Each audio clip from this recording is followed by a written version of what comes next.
ఇక ఈరోజు నాగర్ కర్నూలు జిల్లా ప్రధాన వార్తలు చూసినట్టయితే నిన్న జరిగినటువంటి పంచాయతీ తుది విడత ఎన్నికలకు సంబంధించి అచ్చంపేట నియోజకవర్గంలో 7 మండలాలు, కొల్లాపూర్ నియోజకవర్గంలో 3 మండలాలు, కల్వకుర్తి నియోజకవర్గంలో 1 మండలంలో ఎన్నికలు జరగగా అందులో బీఆర్ఎస్ అభ్యర్థులు మంచి విజయాలు సాధించినటువంటి పరిస్థితి కనిపించింది.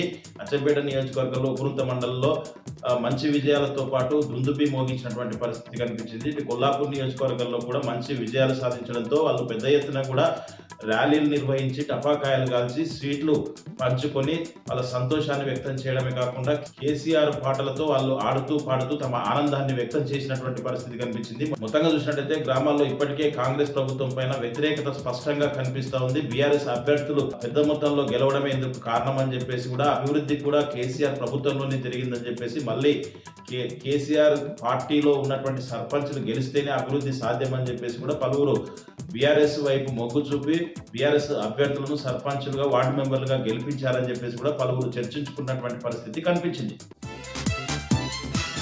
మరొక వార్త చూసినట్టయితే డిండి లిఫ్ట్ ఇరిగేషన్ లో భాగంగా ఎర్రవల్లి గోకారం రిజర్వాయర్ సామర్థ్యం తగ్గించాలని చెప్పేసి ఎన్నికలను సైతం బహిష్కరించి 17 రోజులుగా రిలే దీక్షలు చేస్తున్నటువంటి ఎర్రవల్లి తండా ప్రజలకు ఈరోజు కొత్తగా గెలిచినటువంటి గోకారం సర్పంచ్ పరశురాములతో పాటు మాజీ ఎంపీటీసీ శ్రీనివాసరెడ్డితో పాటు పలువురు వార్డు మెంబర్లు కూడా వాళ్ళకు మద్దతు పలికినటువంటి పరిస్థితి కనిపించింది. రిలే దీక్షల్లో కూడా కూర్చున్నటువంటి పరిస్థితి కనిపించింది. ఎట్టి పరిస్థితుల్లో రిజర్వాయర్ సామర్థ్యం తగ్గించే వరకు కూడా రిలే దీక్షలను వెనక్కి తగ్గేది లేదని చెప్పేసి ఉద్యమాన్ని మరింత ఉధృతం చేస్తామని చెప్పేసి కూడా ఇటు ఎర్రవల్లి తండాకు సంబంధించినటువంటి ప్రజలు ప్రభుత్వాన్ని హెచ్చరించినటువంటి పరిస్థితి కనిపించింది.